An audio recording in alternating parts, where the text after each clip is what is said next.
আজকে চলে এসেছিলাম কচুরির দোকানে। তো কচুরি অলমোস্ট শেষ। আমি স্কুল যাওয়ার সময় নিয়ে তাই স্কুলে যাচ্ছিলাম। আমারটাই প্যাক করছিল দাদা। দাদা একটা সুন্দর হাসি দিয়ে দিল। পিছনে দাদার বাবা বানিয়ে নিচ্ছে এই কচুরিগুলো।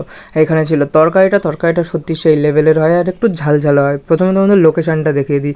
তো ডান দিকে ছিল গায়েঘাটা, বাঁ দিকে যাচ্ছে চাঁদপাড়া। সামনে এইখানে আছে লজের সামনেই আছে এই কচুরির দোকানটা।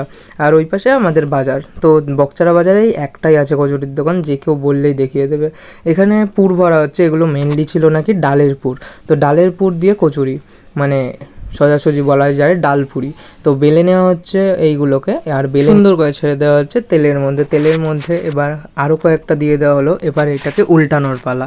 উল্টানোর পরে দেখো জাস্ট কালারটা কি এসছে, আর এগুলো সত্যি খুব লেভেলের ক্রিস্পি হয় আর খেতে সেই লাগে। তো বাড়ি আনার পর কিছু এইরকম লাগলো। এর মধ্যে কাবলি ছোলাও দেওয়া থাকে। কালকের ভিডিওতে আনলিমিটেড বিরিয়ানির খোঁজ দিচ্ছি। Like share subscribe